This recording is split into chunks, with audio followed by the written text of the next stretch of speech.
নমস্কার, নিউজ 18 বাংলার সোজা সাপটায় আপনাদের প্রত্যেককে স্বাগত।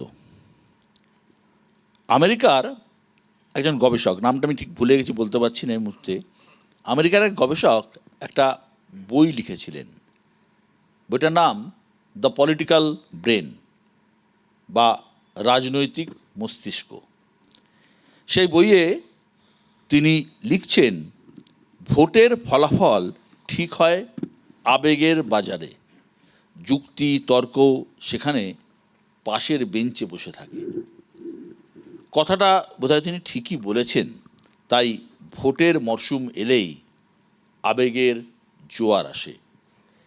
সে যে আবেগের সে জোয়ার ধর্মের আবেগ হোক, জাতের আবেগ হোক বা পরিচয়ের আবেগ। ভোটের সময় এলেই মন্দির মসজিদ নিয়ে আলোচনা বাড়ে।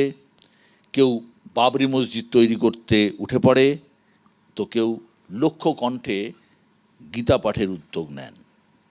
কোথাও আমার বাঙালির আবেগকে উস্কে দিতে জয়ধ্বনি শুরু হয় রবীন্দ্রনাথ বা বঙ্কিমচন্দ্রের নামে।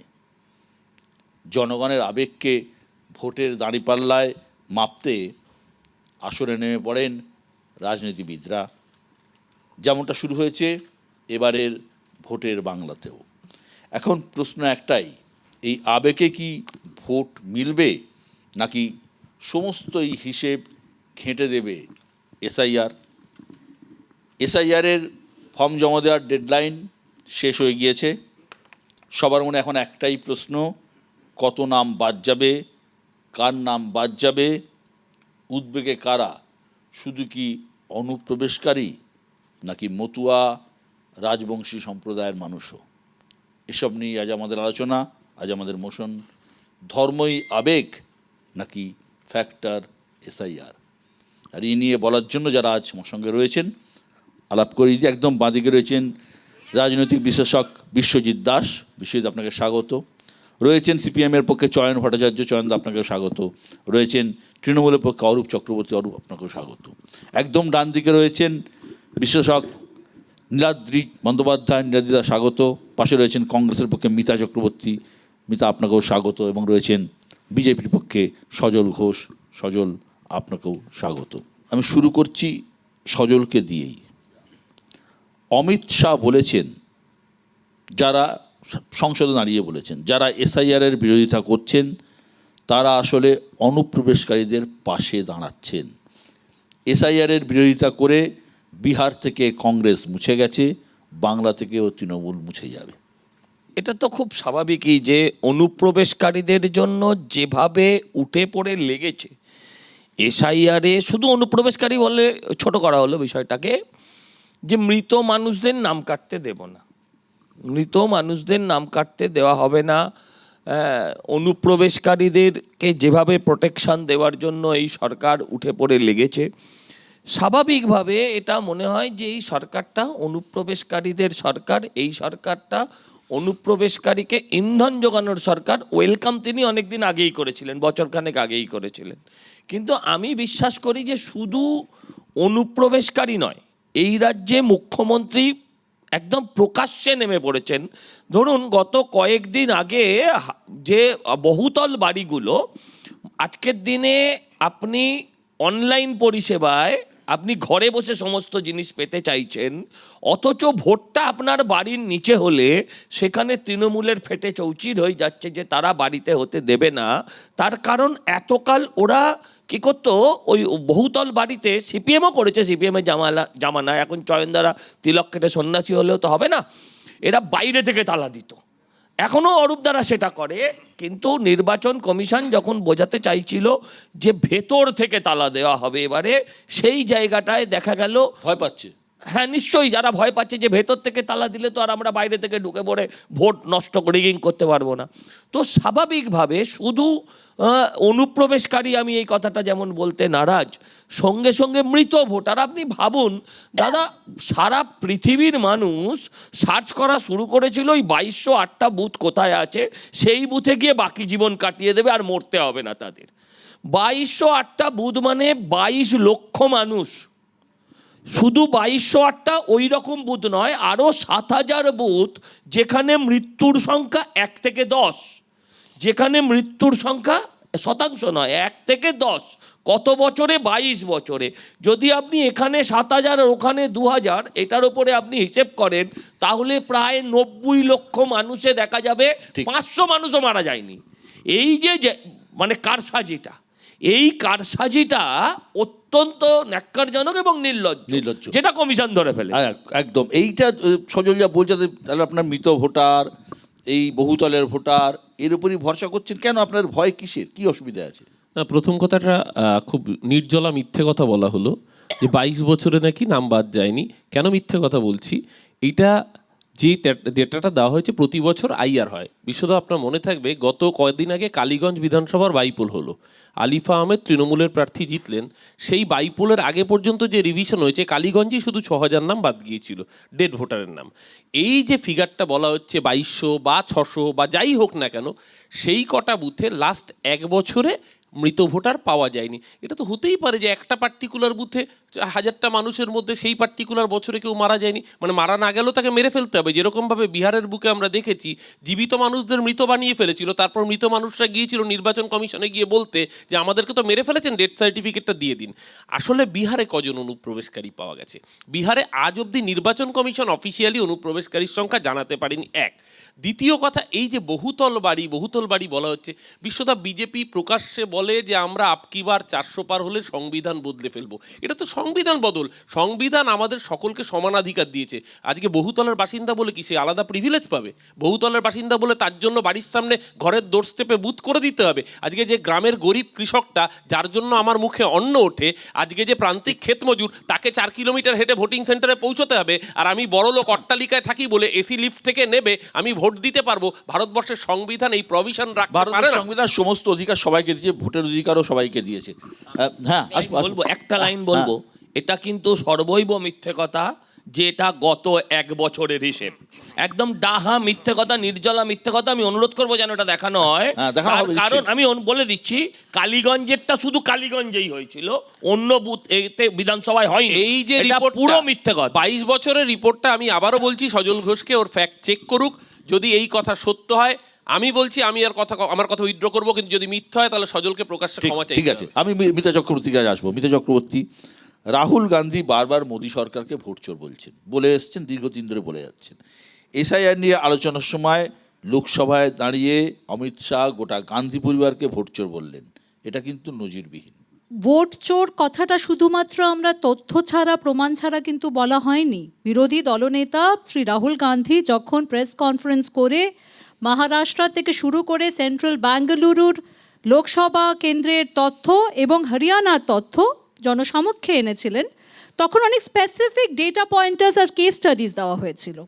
হরিয়ানার ভোটার লিস্টে একটি মেক্সিকান মডেলের নাম, ছবি ব্রাজিলিয়ান, মাপ করবেন, 22 বার কি করে আসে সেটা যদি কেউ বুঝিয়ে দেয়, কারণ এটা তো কোনো অ্যাক্সিডেন্টাল ইনক্লুশন হতে পারে না। কোনো এআই স্ক্রিপ্ট চলেছিল বা কোনো ডেটা এন্ট্রি অপারেটর সেটাকে ইনক্লুড করেছিল, কারণ ব্রাজিলিয়ান মডেল তো নিজের ছবি দিয়ে 22 বার নিজেকে এনরোল করেননি, সেটা তো নিশ্চিত। এরকম বহু জায়গা দেখা গেছে, হাজার হাজার এন্ট্রি বেঙ্গালুরু, সেন্ট্রাল বেঙ্গালুরু লোকসভার তথ্যে, যেখানে হাউস নাম্বার 0 পাওয়া গেছে, যেখানে বাবার নাম লেখা হয়েছে ABCD EFGH। এতগুলো হাজার হাজার ডেটা এন্ট্রি, অ্যাক্সিডেন্টাল ইনক্লুশন হঠাৎ করে ভুল হয়ে গেল। এবং সেই কেস স্টাডিজ দেওয়ার পরে ইলেকশন কমিশন অফ ইন্ডিয়া একটা ডেটা পয়েন্টার বা একটা কেস স্টাডিকে মিথ্যে বলতে পারেনি। তাদের কি অভিযোগ ছিল? আপনি যান, আপনি গিয়ে কোর্টে কেস করুন, আপনি এফিডেভিট করুন। অথচ যখন একই কথা অনুরাগ ঠাকুর বললেন, তার কাছে কিন্তু কোনো ডিক্লারেশন বা কোনো রিটেন কমপ্লেন চাওয়া হয়নি। আমাদের ডেপুটি সিএম DK শিবকুমার ব্যাঙ্গালোরে, কর্ণাটকা ডেপুটি সিএম, কিন্তু সমস্ত রিটেন অভিযোগ along with the case studies, along with the proof and evidence, কারণ এটা ইলেকশন কমিশন অফ ইন্ডিয়ার তথ্য নিয়ে ইসির কাছে গেছিল, কিন্তু তারপরেও আমরা আজও অবধি কোনো জবাব পাইনি। এবং এরপরেও আসবে, বিহার নির্বাচনের উপরেও আসবে, কারণ সেটার কেস স্টাডি চলছে। আমাদের একটাই দাবি যে আমাদের নির্বাচনের 1 মাস আগে OCR বা মেশিন রিডেবল ভোটার লিস্ট দিয়ে দিন। আমরাও চাই যে ফেক আর ডুপ্লিকেট ভোটার্সরা না থাকুক। আমরাও চাই স্বচ্ছ ভোটার তালিকা, একদম। কিন্তু তার জন্য ইলেকশন কমিশন অফ ইন্ডিয়াকে বিজেপির ফ্রন্টাল সেল বা ডিপার্টমেন্ট নয়, কিন্তু ইলেকশন কমিশন অফ ইন্ডিয়ার মতো ব্যবহার করতে হবে। একদম স্বচ্ছ ভোটার আমি একটা তালিকা কথা বলবো, হ্যাঁ। মামলা করেছিলেন না করেননি? না আমি না, না, election আপনি- হ্যাঁ বা না হয় উত্তরটা, না না আমি আর এর বেশি না, মামলাটা না করেছিলেন সজলদা এটা অনুরাগ ঠাকুর না না করেছিলেন? দিদি এক সেকেন্ড, ওরা অনুরাগ ঠাকুর কোনো বক্তব্য করেছিলেন? ছিল না, দিদি, মেনে দিদি, নিয়েছিল দিদি, এই না, নির্বাচন অনুরাগ ঠাকুর কমিশন। দিদি, ট্র্যাপে করেছিলেন, পড়ছেন। ইলেকশন কমিশন অফ ওরা- ইন্ডিয়া ওরা- ওরা জ্ঞানেশ এর কুমার মধ্যে- একটা আমরা তো- জবাবও দিয়েছিলেন। ওরা আমরা অশ্বত্থামা কোথাও তো- হত ইতিগজ এটা করে না, না, রেখেছে, না, কারণ না, 2023 না, সালে বললে, ইন্ডিজো- পার্লামেন্টে আইনে ইন্ডিজো ওরা কি ইলেকশন বললে? কমিশনের আরে বিরুদ্ধে উনি মামলা করা বন্ধ করে তৃণমূলের দিয়েছে। সাপোর্টার না। ইলেকশন কমিশনের বিরুদ্ধে তৃণমূলের মামলা করতে সাপোর্টার পারবেন না, আপনারা সেটা বলছে না। তৃণমূলের সাপোর্টার। ইলেকশন কমিশনের বিরুদ্ধে মামলা করতে পারবে না, সেটা বলছে না। নোটিশ দিয়ে দিয়েছেন, কিসের কারণে সেটা তো আমরা এখন অবধি জানতে পারলাম না। জয়ন্দা, এই একটা যে পরিস্থিতি রয়েছে এসআইআর নিয়ে, ঠিকই একটা কেউ মামলা করার কথা বলছে, কেউ বলছে যে ইলেকশন কমিশন কিছু করেননি, কিন্তু এই এসআইআর যে পর্ব চলছে, প্রক্রিয়া চলছে, এখানে তো বিএলএদের একটা বড় ভূমিকা আছে। বহু পলিটিক্যাল পার্টিতে এজেন্টও দিতে পারছে না, এবং এইখানে আপনারা কোন জায়গায় দাঁড়িয়ে রয়েছেন? সিপিআইএম, আমরা দেখেছি যে বহু জায়গায় সিপিআইএমের লোকজন আছে, তারা বুথে বুথে মানুষকে হেল্প করছেন, কিন্তু তাও তো সেটা মানে এমনটুকু সংখ্যা নয় যে পশ্চিমবঙ্গের সব জায়গায় আপনারা রয়েছেন। না, বিএলএ আমরা অধিকাংশ জায়গাতেই দিতে পেরেছি। আমাদের কমরেডরা কাজ করছেন সেখানে, প্রতিটা মিটিং অ্যাটেন্ড করছেন। আপনি নির্বাচন কমিশনের অফিসে খোঁজ নিয়ে দেখতে পাবেন যে প্রতিটা যে এমানেশন ফর্মের পরে যে রিভিউটা হয়েছে, স্ক্রুটিনিটা, তাতে আমাদের সবারই সই রয়েছে। এক, দুই হচ্ছে যেটা, সেটা আমাদের বিষয়টা বক্তব্যটা অন্য জায়গায়। এসআইআরটা ধারাবাহিক একটা প্রক্রিয়া, এটা নিয়ে আমাদের বক্তব্য ছিল যেটা, সেটা ধারাবাহিক প্রক্রিয়াটাই এটা চলুক, অসুবিধে কিছু নেই। স্বচ্ছ ভোটার তালিকা কে না চাইবে? আমরা তো চাইবই, নির্বাচনে অংশগ্রহণ করি, স্বচ্ছ ভোটার তালিকা আমরা চাইবই। আমরা চাইবো দ্বিজেন মুখোপাধ্যায় এসে ভোট না দিন, কিন্তু ঘটনা যেটা সেটা নির্দিষ্টভাবে বলে রাখা দরকার। এর সঙ্গে নাগরিকত্বের প্রশ্নটা যুক্ত করে দেওয়া হয়েছে। যুক্ত করার ফলে যেটা হয়েছে, একটা অদ্ভুত ইনসিকিউরিটিতে অনেক মানে যারা ভোট দিয়েছেন 2024-এও, তারাও ভাবছেন আমরা নাগরিক তো। যেটা মুশকিল দাঁড়ালো কি জানেন, নাগরিককে অবিশ্বাস করছে রাষ্ট্র, অবিশ্বাস করছে সরকার। তোমরা নাগরিক কি? যদি যে যার ভোটে জিতে সরকার চালাচ্ছে, সেই ভোটারকেই জিজ্ঞেস করা হচ্ছে তোমরা নাগরিক তো, তোমরা ভোট আপনার কি দিয়েছো? মনে হয় বৈধ নাগরিকের নাম বাদ যেতে পারে? বৈধ নাগরিকের ধরুন যদি পর্যাপ্ত কাগজপত্র সে তাৎক্ষণিকভাবে না জোগাড় করতে পারে, তাহলে তো হবেই। প্রাকৃতিক বিপর্যয়ে কাগজ হারিয়ে গেছে, কি করবেন? এক, দুই, 2002-তে সেখানে ছিল না। আমি আপনাকে বলতে পারি, নাম করব না, একজন বিশিষ্ট মানুষের পুত্র, প্রয়াত বিশিষ্ট মানুষের পুত্র, তিনি এআরও ছিলেন 2002-তে, তার নাম নেই। তার নাম নেই। আপনি আমার শোয়ের পরে জিজ্ঞেস করবেন, তার ফোন নাম্বারও দিতে, আপনি কথা বলতে পারেন। তো সেক্ষেত্রে ভাগ্যিস তিনি এআরও সরকারি কর্মী ছিলেন, তার কাগজপত্র আছে, তিনি নাম তুলতে পারবেন। সবার ক্ষেত্রে যাদের প্রাকৃতিক বিপর্যয়ে নথি হারিয়ে গেছে, কী করবেন? আমরা খুব স্পষ্টভাবে বলছি, এটাতে গরিব মানুষকে কি কায়দা করে ভোটার হিসেবে তার অধিকারকে কেড়ে নেওয়ার একটা কায়দা নয় তো? এটা আমরা প্রশ্ন তুলে রাখছি। এবং সবচেয়ে বড় কথা কী বলতে, এই এসআইআর নিয়ে এমন হইচই হচ্ছে, মূল ইস্যুগুলো সারা দেশে 8 লক্ষ কারখানা বন্ধ হয়ে গেছে, কর্মী কাজ হারিয়েছেন। খুব আলোচনা শুনেছেন সংসদে, যেসব আলোচনাগুলো হচ্ছে, খুব জরুরি ছিল এই আলোচনাগুলো। আমরা খুব স্পষ্ট জানাতে চাই, এসআইআর নিয়ে এই আতঙ্ক তৈরি করার দায় বিজেপিকে নিতে হবে। এবং সেক্ষেত্রে যদিও যতগুলো নির্দিষ্টভাবে এখানে যা হয়েছে, সবাই মিলে যে আতঙ্কগুলো মদত দিচ্ছেন, সেটাও বোধহয় মানে সঠিক আতঙ্কের নয়। দায় বিজেপি। না, আপনি অবশ্যই। তৃণমূল জয়েন করলেন কবে? কেন আমি তৃণমূল না, জয়েন না, আমি করব? just জিজ্ঞাসা আপনার কি করছি যে মনে হচ্ছে আতঙ্কের দায় বিজেপিকে বিজেপির ঘাড়ে কেন? ঠেলে দিলেন? আপনাদের শুভেন্দু অধিকারী তৃণমূলকে 2 কোটি নাম clean বাদ দিচ্ছিলেন। আর না, না, 2 কোটি নাম না, বাদ না, দিচ্ছিলেন, শোনেন, কে দিচ্ছিলেন? মমতা বলেছে, আমরা মহা বলিনি মুশকিল, 2 কোটি আপনারাই তো নাম। বাদ দিচ্ছিলেন। মমতা কেন? ব্যানার্জি বলেছে, আমরা বলিনি। রোহিঙ্গা কথা কে বলেছে? আরে রোহিঙ্গার কথা আপনি আরে বলেছেন। সব মমতা ঠিক ব্যানার্জি আছে, বিভ্রান্ত করছেন। কিন্তু মমতা ব্যানার্জি তো আতঙ্কের নাম- অনেক জায়গায় সই আতঙ্কটা করেনি, সেটা create ছেড়ে দিন। করেছে। মমতা ব্যানার্জি ভুলভাল কথা আতঙ্কটা বলেছেন, সেটা ছেড়ে দিন। ও ছেড়ে দিন, ভুলভাল কথা বলে ছেড়ে দেবো কে? কারণ আরে ছেড়ে আপনি দেবো কি করে? বলছেন? এ তো মহা মুশকিলের আপনারা কথা। এসআইআর তো আচ্ছা, আপনারা করছেন। না, না, না। মমতা ব্যানার্জি পার্টিসিপেশনই ঠিকঠাক নেই। আচ্ছা, এসআইআর মমতা ব্যানার্জি পার্টিসিপেশন ঠিকঠাক নেই, সেটা তো সবাই জানে। বিশ্বজিৎ, এসআইআর এর ফর্ম জমা দেওয়ার শেষ তারিখ চলে গেছে। 16 তারিখ খসড়া ভোটার তালিকা বেরোবে, আমরা বসে আছি দেখার জন্য। নিশ্চিতভাবে সবাই চান যে ভোটার তালিকা থেকে অবৈধ ভোটারের নাম বাদ যাক, কিন্তু তা বাদ দিলেও বহু মানুষের মধ্যে আশঙ্কা তৈরি হয়েছে, যারা মতুয়া এবং রাজবংশী সম্প্রদায়ের। একেবারে সঠিক জায়গা। আমি হয়তো এই জায়গাটাই আসতাম, মতুয়াদের কথা। এইমাত্র নাগরিকত্ব নিয়ে কথা হয়েছে।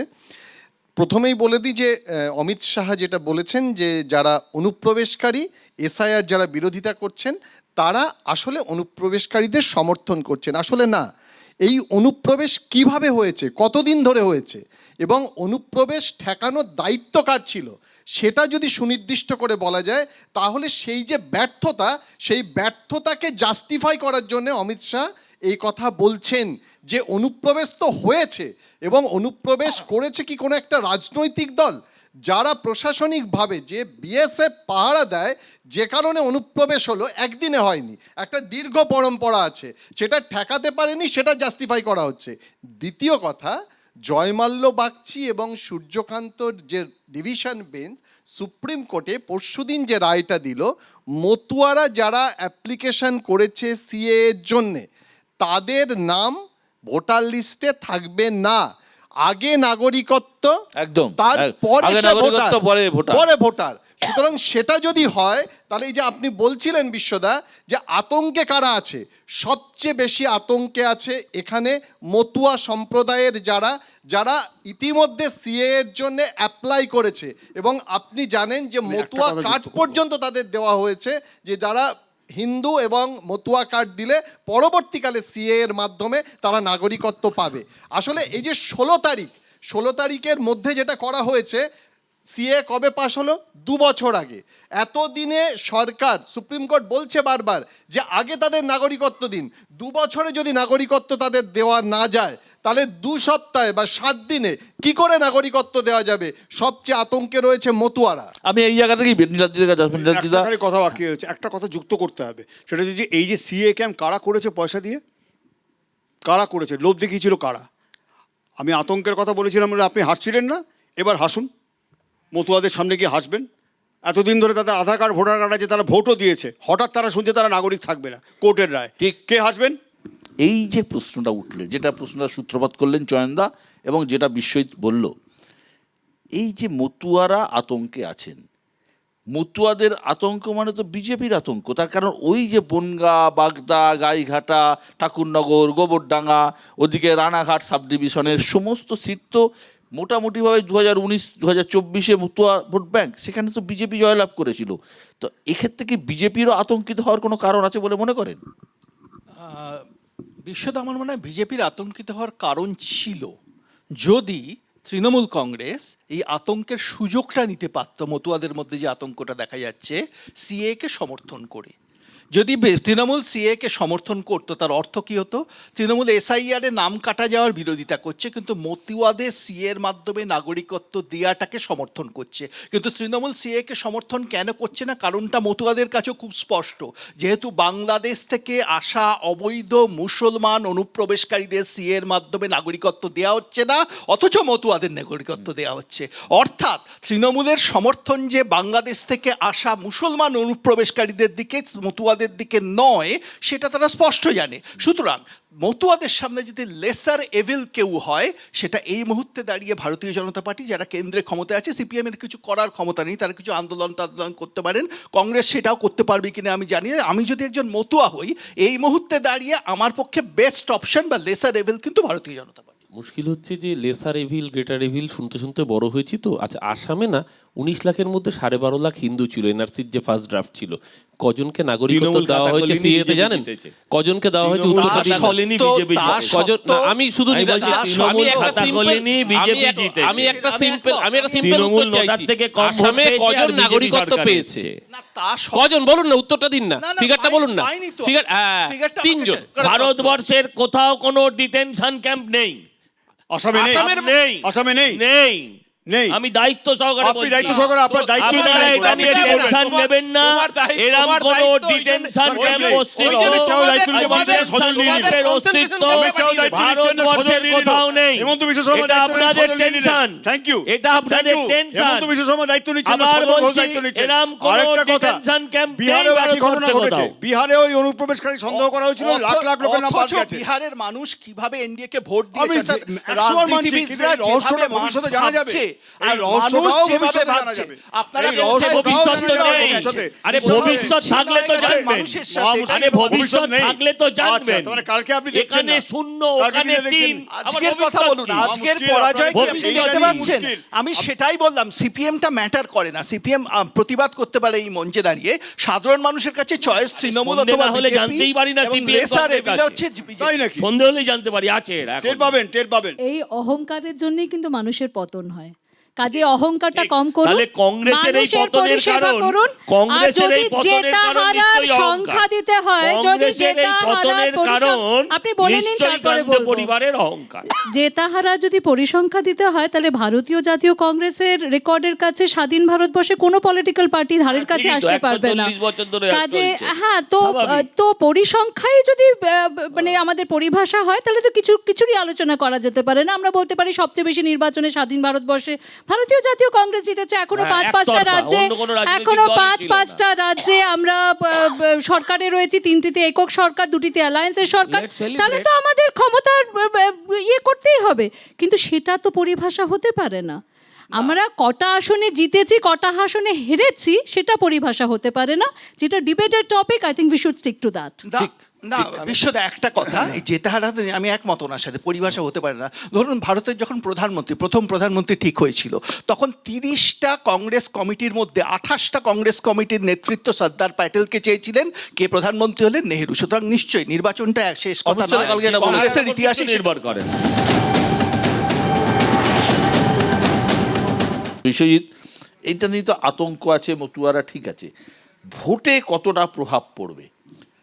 মতুয়া ভোটে মূলত যেটা নীলাদ্রিদা বলছিলেন, মতুয়া ভোটের বেনিফিট কিন্তু ভারতীয় জনতা পার্টি পাবে না। আমি জানি না যে নীলাদ্রিদা ব্যক্তিগতভাবে মতুয়াদের সঙ্গে গিয়ে আমি কথা- লেসার এভিল বলেছি বিশ্বজিৎ দা, আমি সমর্থন করিনি কোনো দিক থেকে। হ্যাঁ, নীলাদ্রিদা, আমি ব্যক্তিগতভাবে মতুয়াদের সঙ্গে কথা বলে দেখেছি। ছোটবেলা থেকে বড় হয়েছি মতুয়া গড়ে, ঠাকুরনগরে আমার জন্ম, আমার বাড়িও ওখানে।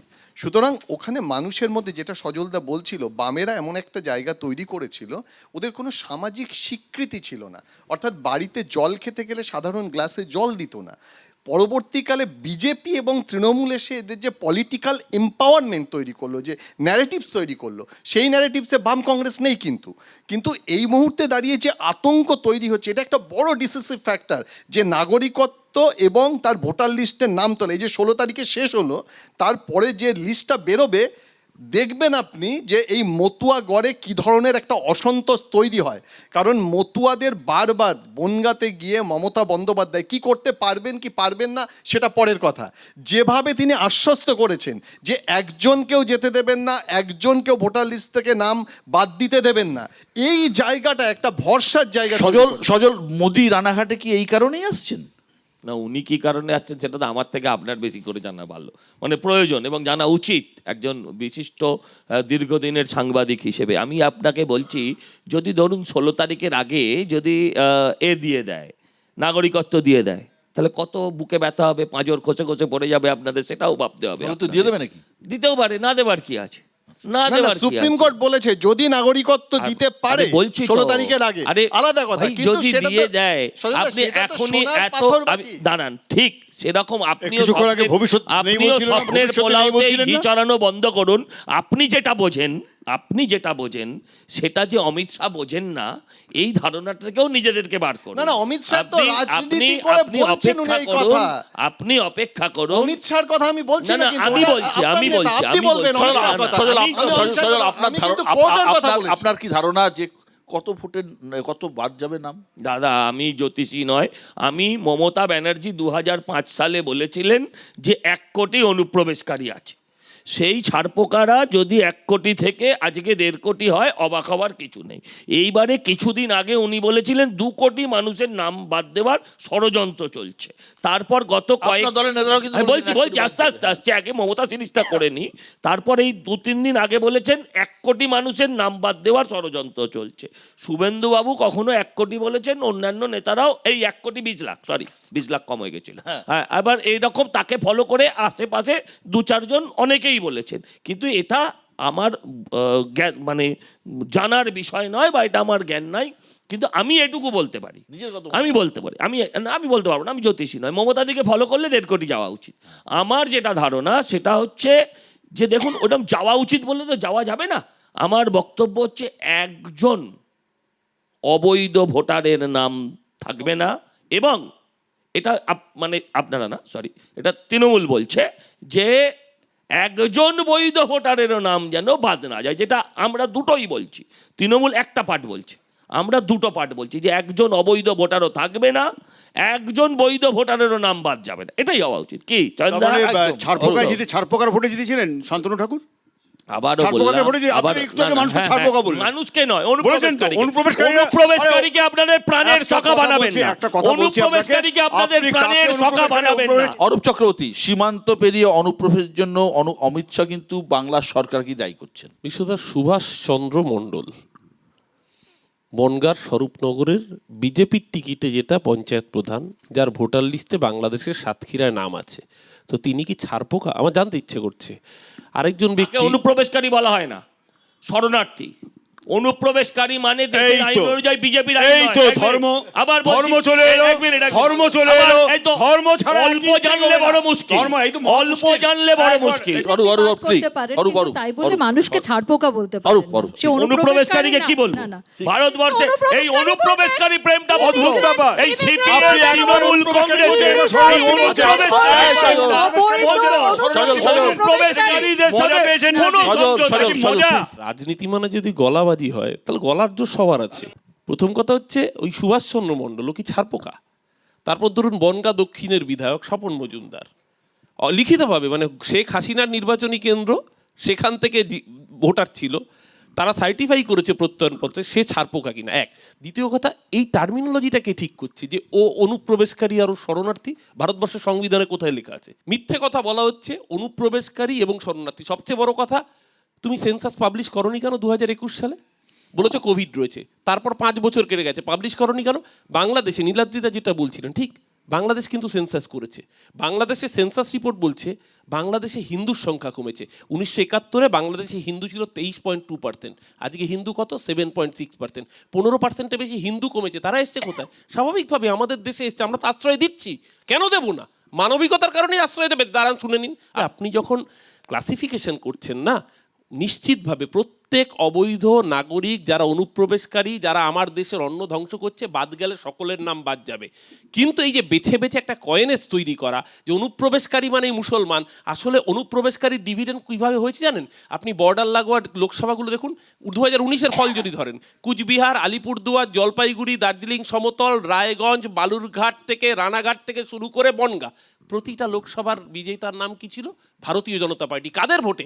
এই মতুয়া, এই তপশিলি, আদিবাসী, SC/ST-দের ভোটে, যাদেরকে 2002-এর আগে তাদের কারুর নথি নেই। অরূপের সূত্র ধরে আসছি এই কারণেই যে এই অনুপ্রবেশকারী আর শরণার্থী এই দুটো শব্দ দিয়ে তো চর্চা হচ্ছে, আর এখানেই কোথাও ধর্মীয় আবেগ বা ধর্মীয় জায়গা লুকিয়ে রয়েছে এই দুটোর মধ্যেই। এই যে রাজ্যে হঠাৎ করে একটা ধর্মীয় আবেগের জোয়ার দেখা দিয়েছে, এর কতটা ভক্তি থেকে আর কতটা ভোটের অঙ্ক থেকে? দেখুন, ভোটের অঙ্কের মধ্যে ভক্তিও লুকিয়ে থাকে, কারণ ভক্তিও একটা ভোটে ডিভিডেন্ড দেয়, আমরা সবাই জানি। কিন্তু তা বলে ভক্তিটাকে তো অস্বীকার করা যায় না। আজ গত রবিবার ব্রিগেডে আপনি যদি গিয়ে থাকেন নিশ্চয়ই দেখেছেন, একটি গীতা পাঠকে কেন্দ্র করে যত মানুষের সমাগম হলো, আমি তো আমার জীবৎকালে এই ধরনের যে কোনো দিন চলে যাবেন শিয়ালদা স্টেশনে, ওর থেকে বেশি লোক থাকে। আচ্ছা, এবার অরূপদা যেটা কথাটা বলছেন অনুপ্রবেশকারী আর শরণার্থী, এই ক্লাসিফিকেশনটা না ভারতের একটা আইন করে দিয়েছে। সেই আইনের নাম হচ্ছে সিএ। উনি সংবিধানের কথা বলেছেন, সংবিধান মতেই আইন হচ্ছে সিএ। সিএ কি বলছে আমি যতদূর জানি, আমি আইনজীবী নই, বাংলাদেশ থেকে যদি কোনো মুসলমান অনুপ্রবেশকারী আসে তাদের অনুপ্রবেশকারী হিসেবে ট্রিট করা হবে। যদি কোনো হিন্দু, বৌদ্ধ, খ্রিস্টান, শিখ আসে তাদের শরণার্থী বলে ট্রিট করা হবে। আমি যতদূর আইনটা বুঝি সেটা ভারতের আইন। এই আইনটাকে কেউ চ্যালেঞ্জ করতে পারে, নৈতিকভাবে চ্যালেঞ্জ করতে পারে, কোর্টে গিয়ে চ্যালেঞ্জ করতে পারে, কিন্তু আইন মানতে সবাই বাধ্য। ভারতবর্ষের প্রতিটা রাজনৈতিক দলই আইন মেনে চলতে বাধ্য। সিএ দেশের আইন। 2 নম্বর কথা, আমরা অনেকে ভুলে যাই, হিন্দুত্ব দেখে আমরা আতঙ্কিত হয়ে যাচ্ছি। হিন্দুত্বর জন্ম কিন্তু বাংলার বুকে, সাভারকার নয়।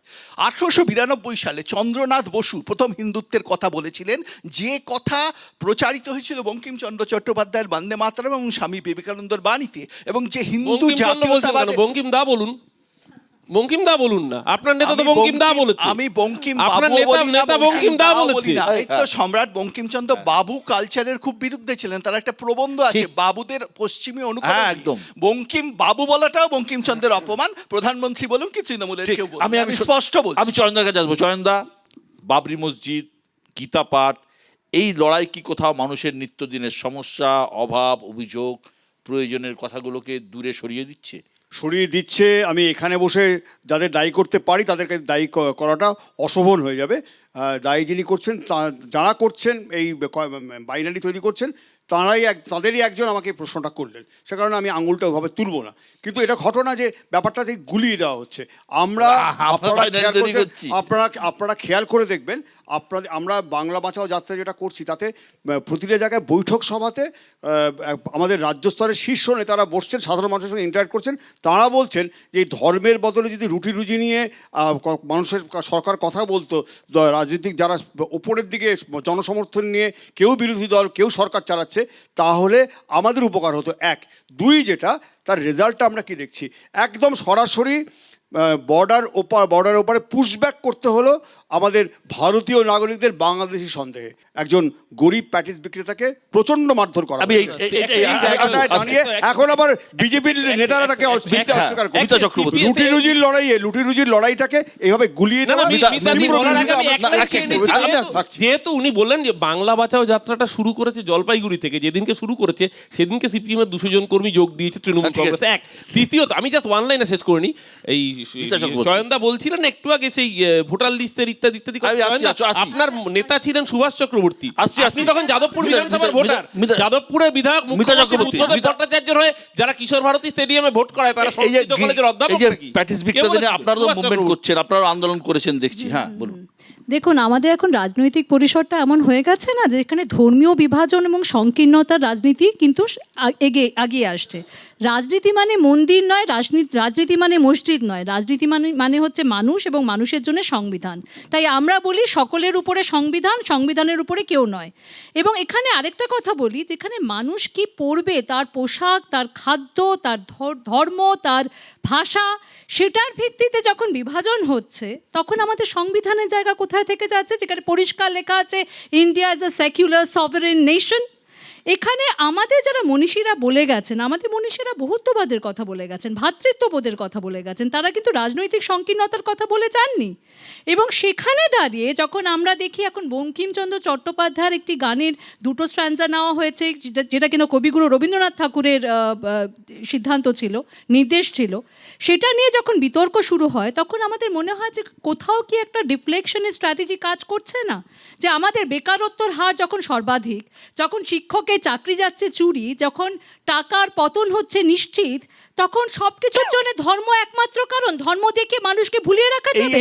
এতই কি সহজ? এই সূত্র ধরেই সজলের কাছে সজল যে প্রশ্নটা তুললেন চয়নদা, যে একজন প্যাটিস গরিব মানুষকে, এই নিয়ে বঙ্গ বিজেপির অবস্থান কি? কারণ এটা তো সেই নিরামিষ আমিষ বিতর্ককে সামনে এনে দিল, যেটা নিয়ে বিজেপির একটা অস্বস্তি রয়েছে। দাদা, প্রথম বলি, ওই বিক্রেতার সাথে যে ঘটনা ঘটেছে, সে ঘটনাকে কোনো রাজনৈতিক দল হিসেবে আমি এবং আমার দল কোনোটাই সমর্থন করে না। খুব সুন্দর লাগে, প্যাটিস বিক্রেতার নাম যদি ভোলানাথ ঘোষ হতো, প্যাটিস বিক্রেতার নাম যদি হরগোবিন্দ দাস হতো, চন্দন দাস হতো, এরা কেউ আলোচনা করতেন না। ঠিক একই রকম আলোচনা করেছি, আমাদের 2 কমরেড মারা গেছেন, আমরা আলোচনা করি। ঠিক, আশ্চর্য কথা। সব্যসাচী ভট্টাচার্য চ্যাটার্জি আপনাদেরই কমরেড, এখন ওই খুনিদের হয়ে লড়াই করছে আদালতে। আরে এবার বলবেন প্রফেসর, এবার রাইট রাইট রাইট, আপনাদের আমার নাম সব্যসাচী চ্যাটার্জি নয়, সে কৈফিয়ত প্রফেশনাল কৈফিয়ত দেবেন। আরে এই তো মহা মুশকিল, তাহলে যে মেরেছে আমি যদি বলি প্যাটিসোলাকে সেভ দেবে, আমি তো উত্তর দিতে। লকেট চ্যাটার্জি তো তাই বললেন, ওরা তো চিনতেই চাইছেন না। প্রথম তুমি প্যাটিসালা দুজনের নাম বললে, ওই তৃতীয় নামটা বললে না, শঙ্কর মণ্ডল, ধর্মে হিন্দু। আচ্ছা ঠিক আছে, আমি আবারও বলছি যে আপনাদের এই যে ন্যারেটিভ একটা, আপনি নিশ্চয়ই যে কি খাবে কি খাবে না এটা ডিসিশন সে ব্যক্তিটি নেবে, ঠিক সেরকম ভাবে মন্দিরে গেলে জুতো খুলে যেতে হবে, গুরুদ্বারায় গেলে মাথায় কাপড় দিতে হবে, মসজিদে বা কোথাও গেলে আপনাকে মাথা ঢাকতে হবে, এটা আইন। ঠিক সেরকমভাবে একটা গীতা পাঠের অনুষ্ঠানে ছেলেটি প্রশ্ন করেছিল এটা কি প্যাটিস, আরে ওটা ব্রিগেড, ও ধর্মীয় স্থান কোথায়? ওটা ধর্মীয় স্থান নয়, কিন্তু সেদিন একটা ধর্মীয় অনুষ্ঠান চলছিল। তুমি রেড রোডে একটা রাস্তা, মারধর রেড করছে কেন? রোড তুমি একটা- ঘুষপেটি, আরে দাঁড়াও, মারধর করলো কেন? বারবার বকছে। ঠেকালো না কেন কেউ? দাঁড়ান, চুপ করুন। রেড রোড একটা রাস্তা, যেদিন ওখানে নামাজ হয় তখন ওটা একটা ধর্মীয় স্থল হয়, অস্বীকার করার জায়গা নেই। কেন ধর্মীয় স্থল হবে এক তখন? মিনিট, রাস্তায় গাড়ি কেন চলে না হবে? কেন? কেন গাড়ি হবে? চলে না কেন? তোমার তাহলে গাড়ি চলে না কেন? পুজোতে তুমি আবার বোকা বোকা, এবার অমিত শাহকে নিয়ে আসবে, তখন আবল ধর্মীয় স্থল হবে নাকি? তাবল কথা তুমি বলছো, রাজনীতির ব্যবসা আবল করছো না। তাবল কথা একদম বলছো। কোনো আবল তাবল যেখানে কথা ঠিক আছে। ধর্মের আরাধনা হয় তখন সেটা ধর্মীয় স্থল, মন্দির নাও হতে পারে। আমার বক্তব্য হচ্ছে সেখানে ছেলেটি ভেজ প্যাটিস কিনতে চেয়েছিল, খেতে কোথায় চেয়েছিল। আছে? কোথায় আছে? এটা তোমার ন্যারেটিভ। কোন ভিডিওতে দেখাতে পেরেছো? কোন ভিডিওতে দেখাতে পেরেছিল? কোন ভিডিওতে কোন দেখাতে ভিডিওতে পেরেছো? দেখাতে কোন পেরেছো? ভিডিওতে দেখাতে ছেলেটাকে পেরেছো? মারধর করা একদম হচ্ছে। মিথ্যে কথা। দেখাও। হাজারটা কোন ভিডিও ভিডিওতে রয়েছে। দেখাও। হাজারটা দেখাও। ভিডিও রয়েছে। একই ঘটনা। হাজারটা ভিডিও, এক- নিউজ মিথ্যে 18 কথা। লাইভে আবার রয়েছে। বলছি মিথ্যে নিউজ কথা। 18 লাইভে রয়েছে। একই একদম মিথ্যে কথা বলছো। একই ঘটনা। একদম মিথ্যে কথা বলছো। একই একেবারে ঘটনা মিথ্যে কথা গতবার। বলছো। মাছের বাজার আবার তুলে মারার দিয়েছো। অধিকার বলো। কাউকে কে কি করে দিল? আপনার মারার অধিকার কোথা থেকে এসে গেল? আগেই বলেছি সমর্থন করি না। হ্যাঁ, শুনতে তো পাননি? সেখানে শেষ আপনার হয়ে যায়। মুখ্যমন্ত্রীকে বলেছো? সেখানে আবার দিল্লির বলছি মাছের বাজার লেফট তুলে সাইড দিয়েছে। প্রবলেম। সেখানেই শেষ হয়ে আপনার আমি যায়। প্রথমেই বলেছি দিল্লির যে মাছের বাজার মায়াকে তুলে দিয়েছে। সমর্থন করি না। দিল্লিতে কিন্তু মাছের বাজার আমার তুলে দিয়েছে। আপনার কাছে পরিষ্কার বক্তব্য ছিল, আপনার কাছে আপনারা পরিষ্কার তার মধ্যেও বক্তব্য ধর্ম ছিল, নিয়ে এলেন। ওদের যদি নামে তার ওর মধ্যেও নাম ধর্ম যদি অন্য নিয়ে কিছু হতো তাহলে আপনারা কেউ আলোচনা মানে- করতেন তার মানে না। হ্যাঁ, ঠিক কত আছে। বছর ওখানে হিন্দু আছে, একটি আপ- দক্ষিণ ধর্মের কলকাতার মধ্যে একজন- সমালোচনা আমি করেন। এক লাইন, দাদা এক আপনি লাইন। পেরেছেন তো ওকেই? দাদা এক লাইন, দাদা এক লাইন। দক্ষিণ কলকাতার পুজোয় এবছরের আগের বছর একটি ফুচকাওয়ালার সাথে খুব খারাপ ব্যবহার করা হয়েছিল, ফুচকা ভেঙে গুঁড়িয়ে দেওয়া হয়েছিল, কেউ কোনো কথা বলেননি। পুরো সোশ্যাল বলেছে? মিডিয়ায় আমরা সবাই প্রচন্ড প্রতিবাদ করেছি। হাইলাইট ছিল। কে বলেছে? হ্যাঁ, কেউ কোনো আমরা কথা, প্রতিবাদ কোনো করেছি। কোন পার্কের নাম বলো তো? কোন পার্কের পুজো নাম? কমিটি ক্ষমা চেয়েছে। আরে নিঃশর্তভাবে। ক্ষমা চেয়েছে, তুমি ক্ষমা চেয়েছো? পাবলিকের তোমার- কাছে, তোমার চেয়েছে। পাবলিকের পুজো কাছে। কমিটি আবার ক্ষমা বললাম, চেয়েছে। একদম কেউ মিথ্যে কথা কোনো বলছো। একদম একটাও মিথ্যে তথ্য কথা হয়েছে, বলছো। একদম একটাও মিথ্যে তথ্য কথা হয়েছে, বলছো। একদম একটাও মিথ্যে টিভিতে খবর হয়েছে। বিশ্বজিৎ, সম্প্রতি পার্লামেন্টে বন্দে ভারতম নিয়ে বিতর্ক হয়ে গেল, আলোচনা হয়ে গেল। ভোটের সময় এলেই এই চারজন বাঙালি মনীষীর নাম জয়ধ্বনি করলেই কি বাঙালি আবেগকে ছোঁয়া যায়? একদম যায় না। কারা বাঙালিদের নাম করছেন, কারা মনীষীদের রাজনীতির একটা ইস্যু তৈরি করছেন, যারা বাংলা দখলের কথা বলছেন। একটু আগে শুরু করেছিলেন বিশ্বদা আপনি বাঙালির আবেগ বা সেন্টিমেন্ট দিয়ে। সেই বাঙালির আবেগ বা সেন্টিমেন্টে পৌঁছাতে গেলে বাঙালির সংস্কৃতিটা কিছুটা জানতে হবে। এই যে আমি এই বিতর্কে যাচ্ছি না, বঙ্কিমদা কি বঙ্কিমবাবু, সেই বিতর্কে আমি যাচ্ছি না, কিন্তু এটা তো খুব সহজে বাঙালিকে ছোঁয়ার, স্পর্শ করার জন্যে এই অস্বস্তিটা হলো। এই অস্বস্তিটা থেকে বুঝতে হবে যে বঙ্কিমচন্দ্র যেমন বাঙালির সম্পদ, রবীন্দ্রনাথ ঠাকুরও বাঙালির সম্পদ। এই যে একটা ন্যারেটিভস আছে রবীন্দ্রনাথ বনাম বঙ্কিমচন্দ্র, সেটাকে আরও একবার পার্লামেন্টে উস্কে দেওয়া হলো।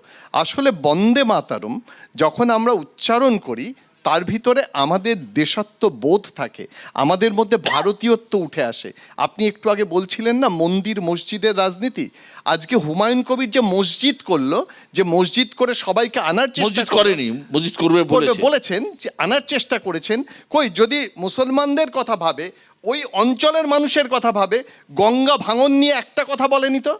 সুতরাং ভাবতে হবে তারা কি করছে, ধর্মটাকে রাজনীতির মধ্যে নিয়ে আসছে। আমরা যদি বলি দুটো আলাদা মহান ঠিক। দেশ ভারতবর্ষ, সেটা নয়। রাজনীতি কিন্তু ধর্ম ছাড়া এখন ভাবা একদম আমি অন্যায়। এই জায়গাটাকে আমি আসছি নীলাদিদাকে যা ছোট্ট করে, যে 150 বছর উপলক্ষে যে আলোচনা হলো পার্লামেন্টে হলো, দিনের শেষে যে বিতর্কটা হলো, যে তাতে কি লাভ কি কিছু হলো? প্রথম কথা, এটা বাংলা নির্বাচনকে মাথায় রেখে করা হচ্ছে বলে একটা ন্যারেটিভ আসছে। এটা আমার কাছে খুব আশ্চর্যের, কারণ 1937 সালে তৃণমূল কংগ্রেসও ছিল না, ভারতীয় জনতা পার্টিও ছিল না। 1937 যখন বন্দে মাতরমের বিভাজন করা হয়েছিল, তা প্রধানমন্ত্রী তখনও আপনারা ব্রিটিশের দালালি করেছিলেন, মুতলেকা দিয়েছিলেন। বিজেপি ছিল না, মুতলেকা দালালি দিয়েছিলেন করবে এই করে। সাভারকারকে, যার উত্তরসূরি আপনারা, যার হিন্দু উত্তরসূরি মহাসভার আপনারা। সাথে বিজেপি হিন্দু কোনো মহাসভা সম্পর্ক ছিল, নেই। আচ্ছা, হিন্দু সেদিন মহাসভার সাথে ইতিহাসটা বিজেপি পড়ুন। বলতে দাও। সাভারকার, এই আপনার শ্যামাপ্রসাদ মুখার্জি, সাভারকার মুতলেকা দিয়েছিল। সাভারকার সাভারকারের স্বীকার সাথে করুন। বিজেপির কোনো সম্পর্ক ঠিক, নেই। ঠিক সাভারকার বুঝ আচ্ছা। লেখা দিয়েছিল ব্রিটিশের দালালি করতে বলুন। বলতে দাও, সম্পর্ক নেই বলতে যখন দাও, বলে বলতে দিন। দাও, সম্পর্ক বলতে নেই দাও, যখন বলতে এটুকুই দাও, বলে দিন, please, বলতে অসুবিধা দাও, কি বলতে আছে? দাও। আমি কোনো বলতে ডিফেন্ড দাও। করছি না। শ্যামাপ্রসাদ মুখার্জি হিন্দু মহাসভা ছেড়ে জনসংঘ তৈরি করেছেন, ঠিক যেভাবে মমতা ব্যানার্জি কংগ্রেস ছেড়ে তৃণমূল কংগ্রেস তৈরি করেছেন, দুজনই সফল তাদের ক্ষেত্রে।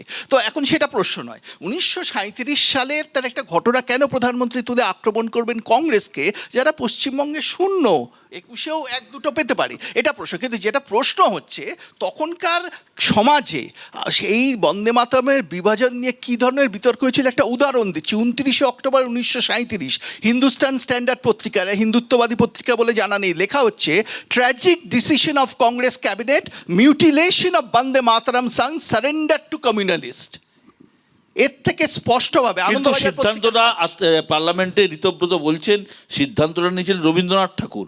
তো রবীন্দ্রনাথ ঠাকুরকেও আপনারা সমালোচনা করছেন। রবীন্দ্রনাথ কি সমালোচনার ঊর্ধ্বে? রবীন্দ্রনাথকে সম্মান করা এই হবে হচ্ছে বিশ্বকবি কথা। হিসেবে। রবীন্দ্রনাথকে দেশভাগের জন্য কার্যত দায়ী করেছেন। যারা উর্জুয়া বলতো রবীন্দ্রনাথকে, তারা লাফিয়ে উঠলো। যারা উর্জুয়া বলতো রবীন্দ্রনাথকে, তারা ওকে লাফিয়ে উঠলো। আরে হ্যাঁ, হ্যাঁ, ওটা আপনার শাসনের ঊর্ধ্বে বললাম তো, যারা বুর্জুয়া বলতো, হ্যাঁ, তারা লাফিয়ে উঠলো একদম। মানে জেনে নিন, এক সেকেন্ড। বিশ্বকর্মার কথা বলে আবার বললাম, মানে জেনে নিন, যারা তারপর বুর্জুয়া বললো, তারা লাফিয়ে উঠলো। আপনার কথা কে বলছেন? পার্লামেন্টে বলা হয়েছে যে এই ওইখান থেকেই লুকিয়েছিল দেশভাগের 100 বার।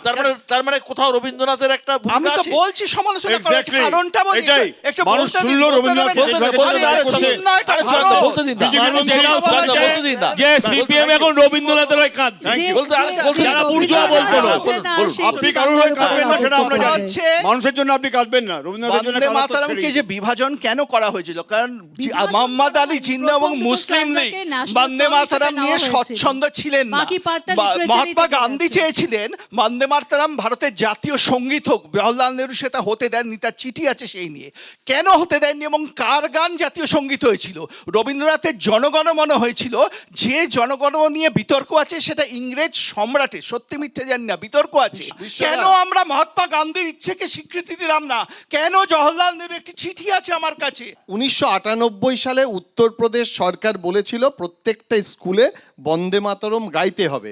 রবীন্দ্র শুক্লা তখন শিক্ষামন্ত্রী ছিলেন। 1998 নভেম্বর মাসে অটল বিহারী বাজপেয়ী গিয়ে সেটা বন্ধ করেন, কারণ বলেন এটা গাওয়া যাবে না। পরবর্তীকালে মাদ্রাজে আঙ্কেলেশ্বর সেটা কি আয়ার যে কথা বিভাজনকে বলছেন সমর্থন 2017 সালে, মানে যেটা এটা কি মানে যেটা অটল বিহারী ডিভিশন মেন বলে বাজপেয়ী স্কুল কলেজ বিভাজনকে সমর্থন বেসরকারি করেছিলেন, জায়গায় বন্দে মাতরম বন্দে মাতরম বলছে। গাইতে হবে। পরবর্তীকালে বলে ডিভিশন পারবো? মেন সরকারের উপরে বলতে ছেড়ে পারবো? দেয়। বিশ্ববাবু এরা বলতে কিন্তু পারবো কি? বন্দে মাতরম আসলে- বন্ধ করে বলতে দিয়েছে পারবো? আসলে। রবীন্দ্রনাথের গান গাওয়া যাবে না, বিশ্ববাবু। বিশ্বেশ্বর হেগড়ি বিশ্বেশ্বর আসলে- হেগড়ি আসলে পার্লামেন্টে আমরা দাঁড়িয়ে শুধু বলে একটা দেন, অনুরোধ জনগণমন করবো, গাওয়া যাবে না। যারা আসলে- এক লাইন বলতে যারা পারবো? এক মিনিট দাদা, এক second। সিপিএম আর যারা- বিজেপি দুজনেই একটা যারা- জায়গায় এক। যারা দুজনেই রবীন্দ্রনাথ রবীন্দ্রনাথ বিরোধী। এক মিনিট। দুজনেই রবীন্দ্রনাথ আচ্ছা, বিরোধী। দাদা, আচ্ছা, আরে রবীন্দ্রনাথ FIR করো আচ্ছা, সবাই। FIR করতাম। আপনার কি চন্দ্রিমা করতে হবে? ভট্টাচার্য তুমি জাতীয় সঙ্গীত তুমি করেছো। ভুল গাইলেন, এফআইআর করেনি তোমার ঠিক আছে, সরকার। আসলে ভোট যত এগিয়ে আসবে এই ধরনের ধর্মীয় আবেগ, এই ধরনের আলোচনা, এই ধরনের বিতর্ক আরো বাড়তে থাকবে এবং এবং এবং এবং হ্যাঁ, টেলিভিশন টিআরপিও বাড়বে। মানুষ কোন দিকে যায়, মানুষ কি বিচার করে, মানুষ কি সিদ্ধান্ত নেয়, সেটা কিন্তু নির্ভর করবে ভোটের রেজাল্ট দেখেই। এই যে আলোচকরা নানা রকমের আলোচনা করছেন, নানা ধরনের কথা বলছেন, কার কথা মানুষ গ্রহণ করছে বা গ্রহণ করছে না, তার বিচার, তার দায়িত্ব তাদের এবং তার দায়ও তাদের। আগামী দিনে মানুষ ঠিক করবেন যে তারা কোন দিকে সমর্থন দেবেন। অনেক অনেক ধন্যবাদ আজকের এই অনুষ্ঠানে আসার জন্য।